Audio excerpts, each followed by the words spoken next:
rusty red on her shoulder. I was cleaning her shoe when it clicked on the trot over in the bright morning dew.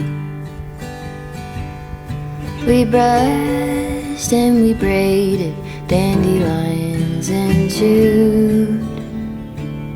It was a mutual arrangement we both saw into.